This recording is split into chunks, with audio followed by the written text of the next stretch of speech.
여러분, 살아가시면서 정말 내가 어쩔 수 없는 상황이다라고 느끼고 또 그렇게 처한 상황들을 혹시 경험해 보신 적이 있으신지 모르겠습니다. 아마 대부분 살아가면서 그런 일들이 한두 번 정도는 경험했을 거라는 생각이 들어집니다. 사실 어떤 관점에 따라서 그 일을 바라보느냐에 따라서 그 상황이 정말 어쩔 수 없는 그런 상황이 될 수도 있고, 반대로는 그 어쩔 수 없는 상황이 안 될 수도 있다라는 생각이 듭니다. 분명 인간의 한계와 또 불가피한 어떤 외적인 상황으로 인해서 정말 불가피한 상황들이 우리 가운데 분명히 있습니다. 하지만 동시에 이 결심과 의도가 분명하지 않기 때문에 이 불가피하지 않은 상황임에도 불구하고 그 상황을 그렇게 만들어버리는 경우도 우린 종종 있는 것 같습니다. 어떤 것에 가치를 두느냐에 따라서 정말 이 일이 불가피한 상황이기도 하지만 때론 타협하고 핑계를 대면서 이건 어쩔 수 없었어, 어쩔 수 없이 그렇게 할 수밖에 없었어 라고 이야기하는 경우도 종종 있다라는 것이죠. 한 가지 좀 예를 한번 들어보겠습니다. 제가 예를 드는 겁니다. 예를 드는 거니까 또 제가라고 하니까 제 이야기인 줄 알고 다 그러시는 것 같은데, 제가 다이어트를 이제 하기 위해서 밤늦은 시간에는 이제 먹지 않겠다라고 저희 집사람 아내하고 약속을 했습니다. 근데 어느 날 굉장히 늦은 시간에 제 고향 친구가 서울역 기차를 타고 아주 늦은 시간에 서울에 온다는 소식을 듣고 오랜만에 정말 얼굴 한번 만나자 그래서 그 친구를 서울역에 가서 만나게 됩니다.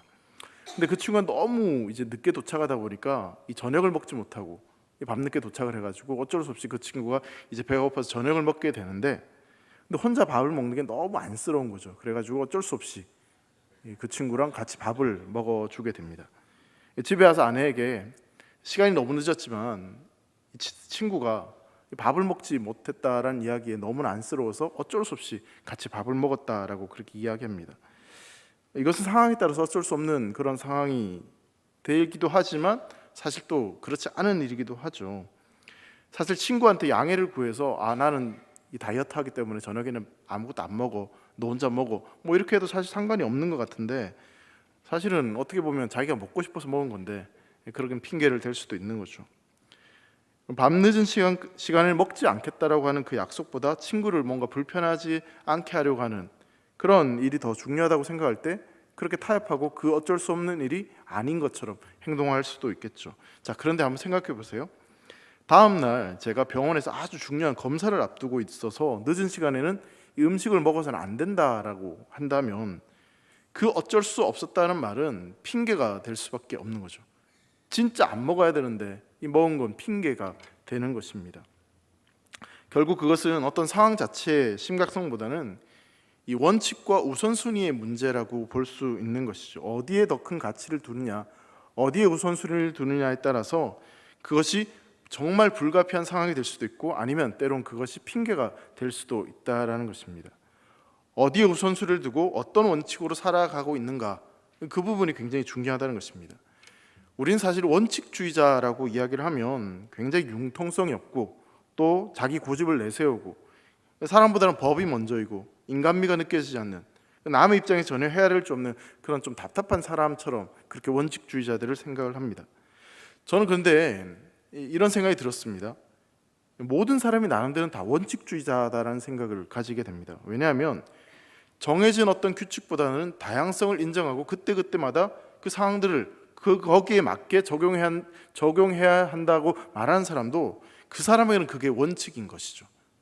근데 반대로 어떤 딱 원칙을 정해두고 이 원칙대로만 해야 된다라는 것은 우리가 그냥 생각하는 원칙주의자이기 때문에, 그러니까 일반적으로 모든 사람들은 어떤 자신만의 원칙을 가지고 원칙주의자로 살아간다라는 생각이 듭니다. 그래서 사실은 이 원칙보다 훨씬 더 중요한 것은 그 원칙을 어떤 가치에 두고 세우느냐가 훨씬 더 중요하다라는 것입니다. 자, 여러분, 어떤 성도님이요 굉장히 좋은 조건으로 누구나 가보고 싶은, 또 들어가고 싶은 회사에 취직을 하게 됩니다. 그런데 이 직장에 출근하면서부터 이 성도님이 굉장히 큰 어려움을 겪는 게 뭐냐면, 직장 상사가 이게 다 그렇게 한다, 관행이라고 말하면서 이 서류를 조작하라는 그런 명령을 내리게 됩니다. 그 성도님은 그 일 때문에 너무너무 좀 힘들어하셨어요. 정말 어렵게 들어간 직장이지만 그 직장 속에서 정말 잘하고 싶었는데, 그리고 믿음으로 하고 싶었는데 들어가자마자 이 직장 상사로부터 부당한 그런 일을 처리하라는 요구를 받게 되면서 굉장히 고민을 하게 되셨어요. 근데 그 고민을 하다 결국은 그 직장을 그냥 그대로 그만두었습니다. 직장 생활을 하면서 그 부당한 요구를 들어주는 것이 자기 신앙 양심상 너무 맞지 않다라고 생각했기 때문에, 그 가치가 굉장히 중요했기 때문에 직장을 그만두게 된 거죠. 돈을 버는 것보다 거짓을 행할 수 없고, 예수님을 믿는 사람으로서 이 신앙에 더 큰 가치를 두었기 때문에 이 직장 상사의 요구를 따르는 것보다는 차라리 그 일을 그만두고 바르게 사는 것이 옳다라고 그렇게 생각을 한 것이죠. 물론 그 뒤에 취직이 오랫동안 되지 않아서 굉장히 힘든 시간을 보내었지만 그분의 인생은 참 아름답고 복된 인생이었다라는 저는 생각을 가지고 있습니다. 우리가 요셉에 대해서 계속해서 살펴보고 있습니다. 여러분, 요셉은요, 성실함과 어떤 진실함으로 이 종으로 팔려갔지만 보디발의 눈에 띄어서 그 집의 가정 총무가 되었습니다. 노예의 신분이었지만 하나님이 함께 하심으로 요셉의 인생이 형통하였고, 또 요셉 때문에 이 보디발의 집도 복을 받게 됩니다. 보디발은 집안의 모든 일들을 다 요셉에게 총괄을 하도록 합니다. 그리고 하나님 그때부터 이 보디발이 요셉을 알아보고 그 모든 것을 맡긴 그 시점부터 하나님은 그 집을 축복하셨습니다. 성경은 그 축복이 하나님께서 요셉을 위하여 내린 축복이다라고 분명히 말하고 있습니다. 노예에서 단숨에 이 집안을 관리하는 관리자가 되었던 것이죠. 자, 그래도 이제 요셉의 인생이 조금 희망이 있고 뭔가 잘 풀리는 것처럼 보여집니다. 그런데 그것도 잠시 요셉에게 또 다른 큰 시련이 찾아오게 됩니다. 39장 7절 말씀을 보시면요, 그 후에 유혹이 시작되었다라고 이렇게 이야기합니다. 그 후에 그의 주인의 아내가 요셉에게 눈치다가 동침하기를 청하니, 즉 요셉이 가정 총무가 된 뒤 이 형통한 복을 받은 그 뒤 요셉에게 커다란 유혹이 찾아오게 됐다라고 이야기합니다. 자신이 섬기던 그 주인을 배신하라는 유혹이 찾아오게 된 것이죠. 자, 보디발의 장군의 아내는 외모도 준수하고 성실하고 굉장히 충성스럽고 거기에다 뭔가 영적인 매력까지 있었던 이 요셉을 유혹하게 됩니다. 막강한 고난을 가진 이 주인의 아내가 한낱 노예였던 이 요셉을 유혹할 때 요셉이 도대체 어떻게 대처를 해야 되는 것일까요? 요셉 입장에서 본다면 요셉은 굉장히 많이 혼란스럽고 어쩌면 굉장히 큰 두려움을 느꼈을 것이라는 생각을 가지게 됩니다.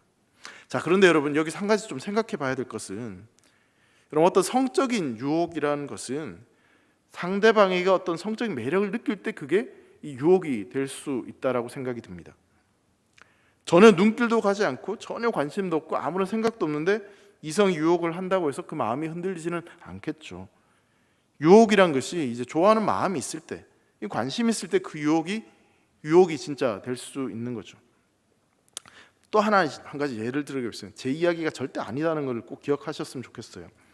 만약에 저에게 누가 아저씨 담배 한 대 피우실래요? 이렇게 이야기하면 그게 저한테 유혹이 될까요? 안 될까요? 왜 이렇게 주저하십니까? 전혀 유혹이 안 됩니다. 저는 담배 연기조차도 너무너무 싫어하거든요. 연기를 맡는 것도 굉장히 불쾌할 정도로, 저희 집에 있을 때 가끔 아래층에서 바깥에서 담배 연기 돌 때 속으로 막 어떤 아저씨가 이 담배를 피우냐 막 그럴 정도로 연기조차 굉장히 싫어하는데, 근데 만약에 생각해 보세요. 담배를 끊으려고 금년 중에 있었던 사람한테 이 담배 한 대 피우실래요? 이렇게 하면 그 사람한테 그게 유혹이 될까요? 안 될까요? 유혹이 될 수 있겠죠. 저에게는요, 이 담배 한 대 피세요 그것보다는 오늘 예배 마치고 집에 가서 라면 끓여 드실래요? 이게 훨씬 더 큰 유혹이 되는 사람이에요. 유혹이라는 게 좋아하는 마음이 있을 때, 관심이 있을 때 그게 진짜 유혹이 되는 것이죠. 자, 여러분 생각해 보세요. 보디발의 아내는 요셉을 보고 요셉이 너무 매력적이었어요. 근데 여러분, 요셉이 보디발의 아내를 보았을 때 어떤 마음을 가졌을까요? 만약에 요셉이 그 보디발의 아내에게 그 어떤 매력을 느끼지 못하는 상황이라면 그 유혹은 성적인 유혹이 아니라는 것이죠. 그냥 이 상황이 너무나 부담스럽고 두렵고 피하고 싶은 그런 상황이었다는 것입니다. 저는 이 요셉이 지금 처한 이 상황이 그런 어떤 성적인 유혹을 받는 그런 장면, 단순한 그런 이야기가 아니다라는 생각을 가지게 됩니다. 성적인 유혹보다 훨씬 더 큰 문제, 요셉의 인생에 있어서 굉장히 큰 그런 유혹과 어려움이 지금 닥쳐왔다라는 생각을 가지게 되는 것이죠. 요셉이 지금 처한 상황은요, 단순히 하룻밤을 즐기느냐 피하느냐 살 그 문제가 아니라 죽느냐 사느냐, 사실 이 문제에 달려 있는 겁니다. 죽을 고비를 넘기면서 지금까지 힘들게 지금까지 살아왔는데, 그래서 지금 이 자리에까지 올라왔는데 지금 이 유혹 앞에 어떻게 행동을 하느냐에 따라서 자신의 생존이 달려있는 굉장히 그런 큰 유혹이 요셉에게 찾아온 것이죠. 자, 여러분, 요셉이 처한 상황들을 한번 생각해 보겠습니다. 한번 상상해 보시기 바랍니다. 그럼 만일에 요셉이요, 현실적인 어떤 성공을 목표로 하고 있다면 이게 조금 위험하긴 하지만 이번 기회에 한미천을 잡을 수 있는 그런 기회다라고도 생각할 수 있었을 것 같아요. 어차피 요셉은 노예입니다. 가정 총무기 하지만 신분 자체가 노예입니다. 그러니까 앞으로 어떻게 될지 모르는 상황이죠. 하지만 이 보디발의 아내는 만약에 이 잘못된 일이 발각이 되어지면 이 보디발의 부인의 경우는 진짜 모든 것을 다 잃어버릴 수 있는 그런 위험한 상황에 처하게 되기 때문에 차라리 이 부인의 그런 유혹을 받아들여서 이 부인을 통해서 한미천 받는 것이 훨씬 더 좋은 일이다라고 생각할 수 있을 것 같아요. 보디발의 부인이 이렇게 집요하게 유혹을 한다면 결국 언젠가는 그 유혹을 받아들이거나 아니면 그 유혹을 거절했다는 것 때문에 미움을 받을 수도 있기 때문에 차라리 그 유혹을 받아서 한미천 잡아서 도망치는 것이 훨씬 낫지 않을까? 그런 생각을 할 수도 있었다라는 것이죠. 자, 보디발의 아내의 유혹은 사실은 어떻게 보면 이러지도 못하고 저러지도 못하는 요셉 입장에서 굉장히 난처한 그런 상황에 처해지는 일이었습니다.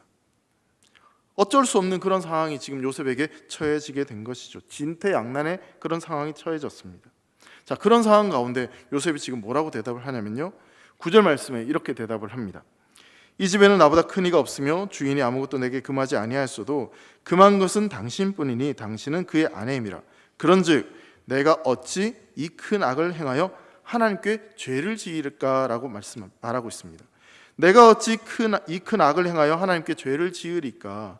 요셉은 단호하게 자신의 생과 사, 정말 어쩔 수 없는 그 문제 앞에서 나는 하나님 앞에서 죄를 지을 수 없다라고 단호하게 이야기를 합니다. 즉 하나님께서 정하신 그 선을 나는 넘어설 수 없다, 나는 죄를 지을 수 없다라고 이야기를 하는 것이죠. 자, 그런데 여러분 잘 생각해 보세요. 나는 하나님 앞에 죄를 지을 수 없다, 이 말이 지금 애굽에서 통하는 이야기가 사실은 아니죠. 여러분, 지금 요셉이 팔려온 이곳이 어디입니까? 애굽입니다. 가나안 땅이 전혀 아니라는 것입니다. 그리고 지금 이 말을 듣는 이 여인과 이 사람들은 히브리 사람들이 아니라 애굽 사람이었어요. 그러니까 하나님을 믿는 문화와 그런 신앙을 가진 사람들이 전혀 아니었다는 것입니다. 그런 사람들 앞에 나는 하나님 앞에서 악을 저지를 수 없기 때문에 나는 이 유혹을 받아들일 수 없다, 그 이야기를 지금 하고 있는 겁니다.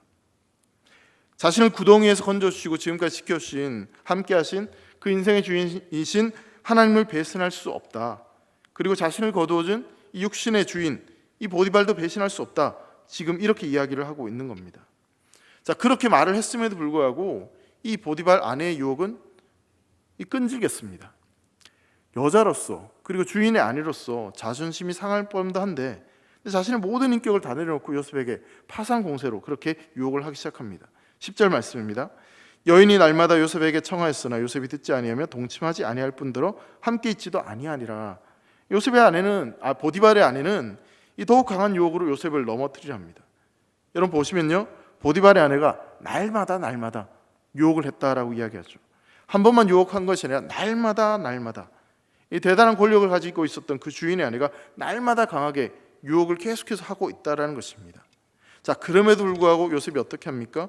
이번에는 함께 있지도 않고 그 유혹을 벗어납니다. 날마다 유혹했음에도 불구하고 날마다 그 유혹을 요셉은 이겼습니다. 왜 그것을 이길 수 있었겠습니까? 요셉은 날마다 하나님과 동행하는 삶을 살았기 때문에 그 유혹을 이길 수 있었습니다.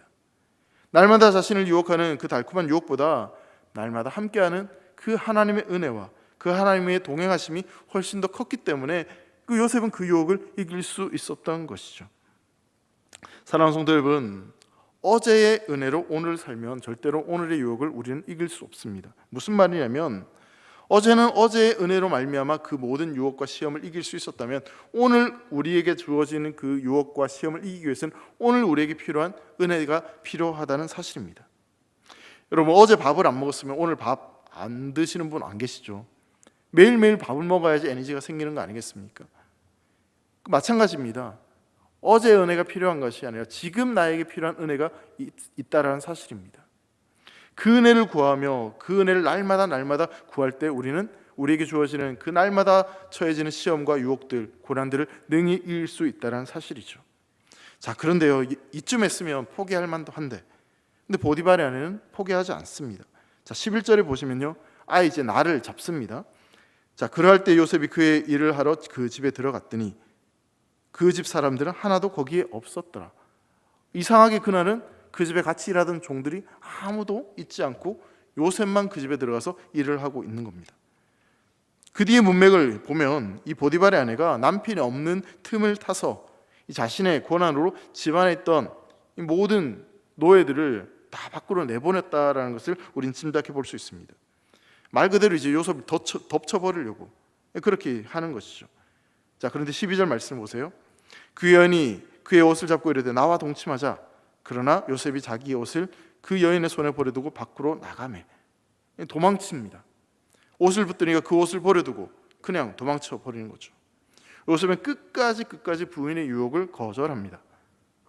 그것이 만약 그 유혹을 거절해서 부당한 대우를 받고 설사 그 유혹을 거절해서 죽음에 처한다 할지라도 그는 그렇게 하기로 작정을 합니다.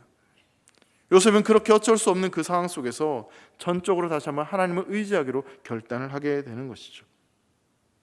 자, 그렇게 요셉은 그 유혹을 물리치고 하나님 앞에서 죄를 범하지 않겠다라고 결단하고 그렇게 그 유혹을 이겼습니다.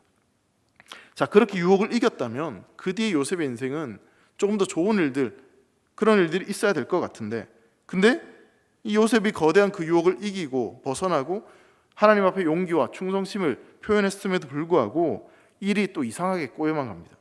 14절 말씀입니다. 그 여인의 집 사람들을 불러서 그들에게 이르되 보라, 주인이 히브리 사람을 우리에게 데려다가 우리를 희롱하게 하는도다. 그가 나와 동침하고자 내게로 들어오므로 내가 크게 소리 질렀더니, 지금 거짓말을 꾸며내고 있는 거죠. 이 보디발의 아내는 요셉이 생각했던 것보다 훨씬 더 악한 그런 여자였습니다. 끈질기게 그냥 요셉만 유혹하는 것이 아니라 이제는 오히려 요셉이 자기를 성폭행하려 했다고 거짓말로 지금 요셉에게 누명을 씌우고 있는 거죠. 그러면서 보디발의 아내는 가장 먼저 자기 남편 탓을 합니다. 지금 보디발이 집에 돌아오지 않은 상태였는데 내 남편이 거두어진 히브리 사람 때문에 내가 지금 이런 치욕을 당했다라고 이야기를 하고 있는 거죠. 나중에 보디발이 돌아왔을 때도 똑같은 이야기를 그렇게 이야기합니다. 집안의 모든 상황들을 지금 자기한테 유리하도록 그렇게 만들어 놓고 남편이 오기를 딱 기다렸다가 요셉이 자기를 겁탈하려고 성폭행하려고 했다. 그런데 내가 그것을 거부했다. 도망쳤다. 그렇게 거짓을 일러 바치게 되는 것이죠. 자, 지금까지 주어지는 이 말씀에 일어나는 여러 가지 정황들을 보면서 우리는 요셉을 보면 참 요셉 바보 같다라는 생각을 하게 됩니다. 사람들이 종종 말하는 대로 아니 그런 상황에서 그렇게 믿음을 지키고 그렇게 충성한다고 해서 뭐 밥이 나오냐 뭐가 나오냐 그런 말할 수 있는 그런 상황인 거죠. 하나님과 주인 앞에서 그렇게 충성을 다하고 믿음을 지킨 결과가 고작 그거냐 그렇게 생각을 하게 되는 것이죠. 아마도 요셉은 그 상황에서 약간은 자기는 주인 보디말이 자기를 좀 이해해주고 또 믿어주지 않을까 그런 기대를 했을지도 모르겠습니다. 왜냐하면 그래도 그 정도의 신뢰는 얻었다라고 생각을 했을 수 있기 때문이죠. 그것이 아니라면 하나님께서 지금까지 형통하게 해주셨으니까 이 상황에서도 이것을 역전시켜서 도와주실 것이다 라고 그런 기대를 했을 수도 있을 것 같습니다. 자, 그런데요, 이번에는 우리가 생각하는 대로 아니 요셉이 기대했던 대로 그 일이 이루어지지 않습니다. 이 보디발은 자신의 아내가 하는 이야기만 듣고 이 보디발은 요셉의 이야기는 듣지 않은 채 크게 화를 냅니다. 그리고는 어떻게 합니까? 20절 말씀해 보시면요, 이에 요셉의 주인이 그를 잡아 옥에 가두니 그 옥은 왕의 제수를 가두는 곳이었더라. 요셉이 옥에 갇혔으나. 여러분, 하나님 앞에서 악을 저지르지 않겠다. 그리고 나는 주인이 명하신 것을 어긋나지 않겠다. 그렇게 절개를 지켰습니다. 충성했습니다. 믿음을 지켰습니다. 자, 그런데 그 믿음을 지킨 결과가 지금 어떠합니까? 요셉이 옥에 갇히게 되는 겁니다. 그래도 그나마 다행인 것은 보디발이 요셉을 죽이지는 않았죠. 사실 이 정도로 보디발이 화를 냈다면 요셉을 그냥 단칼에 죽였어도 사실 할 말이 없는데, 근데 이제 요셉은 목숨만은 그래도 구원을 받게 됩니다. 그리고 사실 20절 말씀 보면 우리가 그 뒤에 이어지는 요셉의 스토리를 알기 때문에 굉장히 중요한 의미들이 여기 있다는 것을 또한 발견하게 되죠. 하필 요셉이 들어가는 곳이, 갇힌 곳이 왕의 죄수를 가둔 곳이었다. 뭔가 다른 사건들, 엄청난 일이 기다리고 있다는 것을 짐작해 보게 되는 것이죠. 자, 어쨌든 지금 요셉은요, 감옥에 갇히는 죄수가 됩니다. 노예가 된 것도 너무나 억울한데 이제 노예에서 죄수의 신분이 되었습니다. 목숨이 왔다 갔다 하는 그런 상황이 되어버린 것이죠. 요셉은 이전에 형들에 의해서 구덩이에 빠져서 한번 목숨을 잃을 뻔한 위기가 있었습니다.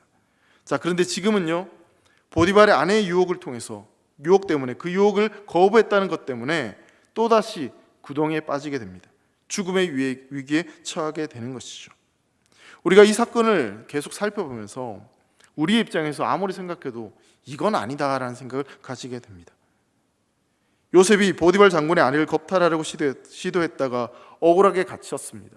근데 그 죄명이 뭡니까? 간간미수범입니다. 간간미수범. 내 신앙을 지키려고 했는데, 주인에게 충성을 다하려고 했는데, 근데 그 결과가 입에 담기도 치욕스러운 그런 범죄자로 감옥에 갇히게 된 것입니다. 같이 일했던 보디발의 집의 다른 노예들, 종들이 이 요셉을 향해서 뭐라고 이야기했겠습니까? 자기가 믿는 하나님 앞에서 그렇게 충성하더니 꼴 좋네, 그 하나님이 너한테 뭐 해주니, 그렇게 이야기하지 않았을까요? 그리고 또한 이 사건은 요셉이 애굽으로 온 지 한 10년 정도 지난 시점에 일어난 일이었습니다. 그렇다면 절망은 더 클 수밖에 없었을 것입니다. 아무것도 가질 거 없는 그 노예 신분으로 팔려와서 다른 노예들보다 더 성실하게 열심히 일을 해서, 그래서 보디발에게 인정받아서 가정 총무가 되었는데, 그래서 그 전 재산을 맡길 정도로 그렇게 이제는 좀 괜찮아졌는데, 근데 다시 이 깊은 구렁텅이에 빠지게 된 것입니다. 어떻게 보면 그 전보다 훨씬 더 비참한 신세가 되어버리고 만 것이죠. 하나님께서 함께 하시는 것 때문에 신앙을 되찾고 또 성실하게 살아가면서 다른 사람들을 축복하는 삶을 살게 되었고, 또한 그 믿음 가지고 죄의 유혹으로부터 이겼는데, 충성을 다했는데, 근데 결과가 과연 이런 것이라면, 하나님 앞에서 내가 내 신앙을 지키고 내 믿음을 지켰는데, 근데 그 결과가 죄수의 옷을 입게 되고 감옥에 갇히는 신세가 되어버린다면, 여러분, 우리는 이것을 어떻게 도대체 이해를 해야 되겠습니까? 근데 문제는 이 요셉에게 일어났던 이런 일들이 우리의 신앙 가운데도, 우리의 삶 가운데도 종종 일어나는 것들을 경험하게 된다는 사실입니다. 우리 역시 하나님 앞에서 정말 충성하고 하나님을 사랑하고 그 말씀을 지키고 애쓰고 그렇게 살아갔음에도 불구하고 또다시 요셉처럼 깊은 구렁이에 빠지고, 아니 그 전보다 더 깊은 절망과 그런 고난들을 우리 인생 가운데 경험할 때가 있는 것이죠. 자, 그렇게 요셉이 감옥에 갇힌 지 얼마나 시간이 지났는지 모르겠지만 그 감옥 가운데 요셉은 엄청난 고난과 어려움들을 겪었을 것입니다. 요셉이 감옥에 갇혔으나 이런 상황들이 우리에게도 있을 수 있고, 요셉이 처한 상황이 지금 그러했습니다. 여러분, 우리가 하나님 앞에 죄를 지었을 때 기대하는 것은 뭐냐면, 하나님께서 은혜를 베풀어 주셔서 내 죄의 문제를 해결해 주시기를 바라고, 내가 뭔가 좀 잘한 일이 있으면 하나님께서 거기에 무한한 은혜 주시기를 바라는 마음이 있습니다. 큰 복을 받기를 기대하는 것이죠. 여러분, 사실 요셉 정도 그 유혹을 믿음으로 지켰다면, 하나님 앞에서 악을 저지르지 않기 위해서 그 유혹을 버텼다면, 견뎠다면, 이 마음속에 뭔가 하나님께 주시는 형통한, 정말 인간적으로 생각하는 어떤 복들이 주어질 것이다 기대했을 수 있습니다. 또 그렇게 주어지는 것이 맞는 것 같습니다. 근데 끝까지 그 유혹을 거부한 요셉이 처한 상황은 지금 죄수의 옷을 입고 감옥에 들어가는 겁니다. 자, 그런데요, 성경은요, 여기에서 요셉의 이야기가 끝나지 않음을 이야기하고 있습니다. 여러분, 21절 말씀인데요, 21절 말씀을 한번 같이 읽겠습니다. 시작. 여호와께서 요셉과 함께 하시고 그에게 인재를 더하사 간수장에게 은혜를 받게 하시며. 여러분, 요셉이 지금 감옥에 갇혔습니다. 자, 그런데 그 감옥에 갇힌 그 상황 가운데 21절 말씀은 지금 뭐라고 말씀하고 있습니까?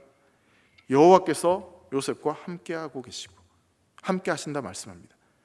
다시 물어보겠습니다. 지금 요셉이 어디에 있습니까? 감옥에 있습니다. 근데 그 감옥에 지금 누가 함께하고 계십니까? 여호와께서 함께하고 계십니다. 그리고 또 더 중요한 표현이 있죠. 여호와께서 요셉과 함께 하시고 그 감옥에 함께하고 계시고, 자, 그 다음에요, 그에게 뭘 더하시고요? 인자를 더하사. 여러분, 인자란 말은요 헤세드입니다. 헤세드.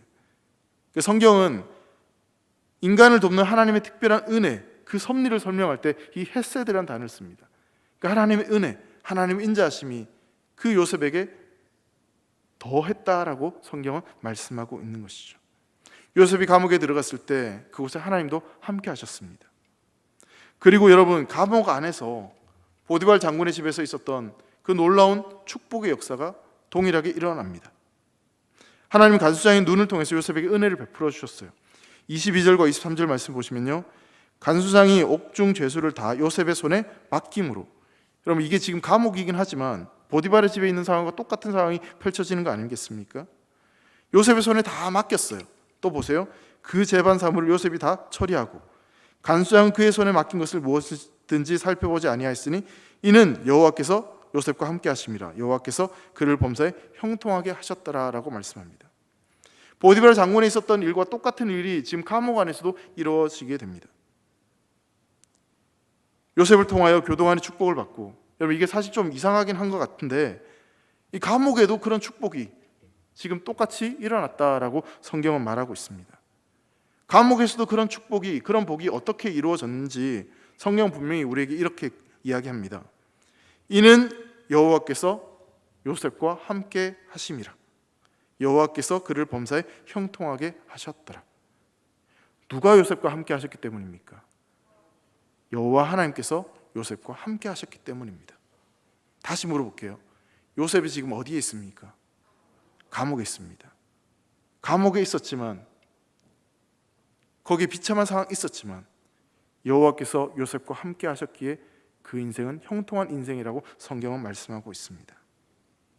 여러분, 우리 인생 가운데 우리 인생이 어떻게 해야지 형통한 인생이 되는지, 여러분 성경은 우리에게 이렇게 말씀합니다. 하나님이 우리와 함께 하실 때 우리 인생이 형통하다라고 말씀하고 있습니다. 여호와께서 함께 하심으로, 여호와께서 그에게 복을 내리심으로 내가 주어가 아니라 내 힘으로 사는 인생이 아니라, 그러니까 사람들이 생각하는 만사 형통, 그렇게 될 때 인생이 형통한 게 아니라 하나님이 함께 하실 때, 하나님이 복을 주실 때, 하나님이 내 인생의 주인이 되실 때, 그때 우리의 인생이 형통한 인생이다라고 성경은 분명히 말씀하고 있는 것이죠. 장소가 중요한 것이 아니라요, 어떤 사건이 중요한 것이 아니라 하나님이 함께 하실 때, 그때 우리 인생이 형통한 인생인 줄 믿으시기 바랍니다. 이해할 수도 없고 정말 어렵고 힘든 그런 상황에 처해졌다 할지라도, 여러분 그 상황은요, 하나님이 나를 버리셔서 내가 벌받아서 그래서 그런 상황이 처해진 것이 결코 아닙니다. 오히려 어쩌면 그 광야 같은, 그 버려졌다고 생각하는 그 시간들 속에서 우리는 나와 함께하는 하나님을 더 선명하고 분명하게 발견할 수 있는, 정말 우리 인생이 형통한 인생이라는 것을 발견할 수 있는 그런 귀한 시간이 될 줄 믿습니다. 여러분, 요셉을 애굽 땅으로 데려오신 분이 누구십니까? 하나님이십니다. 보디발의 집에 노예로 파신 분도 하나님이십니다. 보디발의 집에서 가정 총무가 되게 하신 분도 하나님이시고요, 보디발 아내의 유혹을 받게 하신 분도 하나님이십니다. 또한 보디발의 그 오해로, 노여움으로 감옥에 갇히게 하신 분도 하나님이십니다. 모든 것 하나님이 하셨습니다. 그렇기 때문에 요셉의 인생은 형통한 인생인 줄 믿으시기 바랍니다. 어디를 가든 무엇을 하든 하나님이 함께 하신다면 그것이 바로 하나님의 나라이고, 내가 처한 그 상황 속에 하나님이 함께 하신다면 내 인생은 형통한 인생인 줄 믿으시기 바랍니다. 하나님의 형통은 나를 떠날 수 있는 그런 한시적인 형통이 결코 아닙니다. 하나님의 형통은 고난 가운데서도 나와 함께 하시는 그런 형통입니다. 세상이 주는 형통과 완전히 다르고, 세상이 주는 형통의 본질과는 전혀 다른 형통이 우리에게 있는 것입니다. 하나님은 우리에게 약속하셨습니다. 하나님의 백성들에게 세상 끝날까지 내가 너희와 항상 함께 하겠다라고 약속해 주셨습니다. 우린 그것을 잊지 않고 살아가야 되는 것이죠.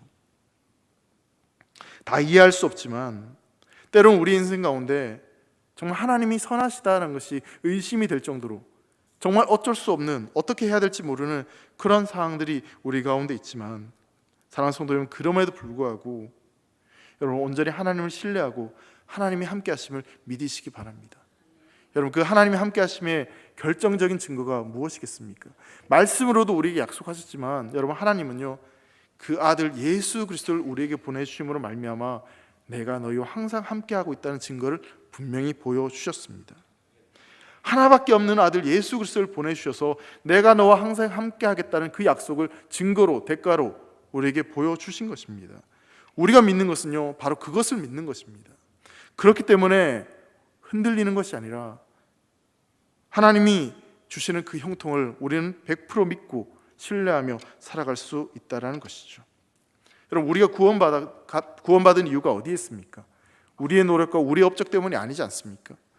바로 그 예수 그리스도, 그분의 보혈로 말미암아, 그분의 십자가에 죽으심으로 말미암아 그분을 믿는 믿음으로 우리가 구원을 얻었다면, 그 믿음을 가지고 살아가는 대길의 성도 여러분, 지금 이 순간 그 하나님이 우리와 함께하고 계시고 우리 삶을 지키고 계신다는 사실도 꼭 믿으시기를 주의 이름으로 축원합니다. 로마서 8장 말씀은요, 우리에게 이렇게 말씀합니다. 8장 35절 말씀 한번 같이 읽어볼까요? 시작. 누가 우리를 그리스도의 사랑에서 끊으리요? 환난이나 공고나 박해나 기근이나 적신이나 위험이나 칼이냐. 여러분, 우리가 올바르게 신앙생활을 하려고 하면 할수록 우리에게 시험이 찾아오고 어려움이 있고 환난이나 공고나 박해가 우리 인생 가운데 찾아오기 마련입니다.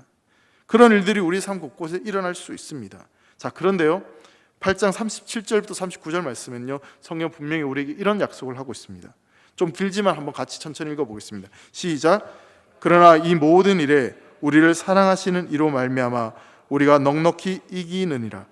내가 확신하노니 사망이나 생명이나 천사들이나 권세자들이나 현재일이나 장래일이나 능력이나 높음이나 깊음이나 다른 어떤 피조물이라도 우리를 우리 주 그리스도 예수 안에 있는 하나님의 사랑에서 끊을 수 없으리라. 여러분, 끊을 수 있습니까? 없습니까? 없습니다. 그 무엇도 하나님의 그 사랑에서 우리를 끊을 수 없습니다. 오늘 지금 너무나 깊은 구덩이에 빠져서 너무 절망스러운 상황 가운데 있어서 내 힘으로 어쩔 수 없는 그런 상황에 처해 계신 성도님들이 계시다면, 요셉과 함께 하셨던 그 하나님이 여러분들과 함께 하심을 믿으시기 바랍니다. 더불어 이 로마서 8장의 이 약속의 말씀이 여러분들 인생의 축복의 말씀이 되기를 주의 이름으로 축원합니다. 하나님의 함께 하심이 만사 형통보다 더 큰 형통임을 믿으시기 바랍니다. 하나님이 내 편이 되어 주셔서 그 어떤 것도 끊을 수 없는 그 사랑이 우리 안에 주어졌다는 그 사실이 우리에게 진짜 형통한 복임을 믿으시기 바랍니다. 내가 어찌할 수 없는 그 상황에서도 하나님은 여전히 일하고 계시고, 하나님은 계획을 가지고 계시고, 하나님은 우리 인생을 이끌어 가십니다. 사랑하는 성도 여러분, 이제 눈물을 흘릴지라도, 가슴 아픈 일이 있다 할지라도, 어쩔 수 없는 그런 상황이 처해진다 할지라도 하나님을 떠나지 않고 끝까지 하나님을 붙잡고 하나님의 손을 붙잡고 사랑하는 되기를 성도들 되시기를 주의 이름으로 축원합니다. 우리 인생 가운데 하나님의 계획하심과 하나님의 도우심이 있다는 사실을 믿으시기 바랍니다. 우리가 서 있는 그 현장에서, 두려움과 고난과 시련과 아픔의 그 현장에서 하나님이 함께 하심을 믿고 살아갑시다.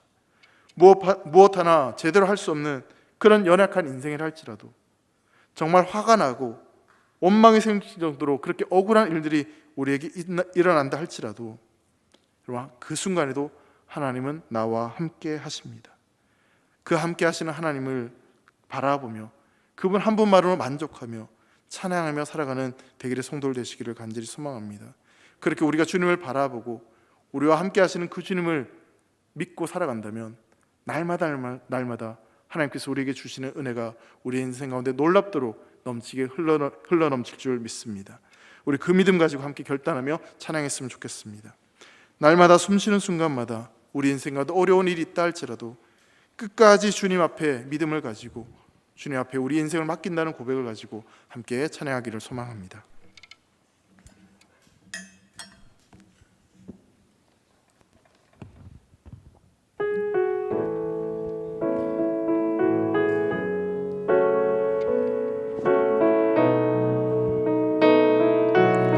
날마다 숨쉬는 순간마다, 날마다 숨쉬는 순간마다 내 앞에 어려운 일 보내 주님 앞에 이 몸을 맡길 때 슬픔 없네, 두려움 없네.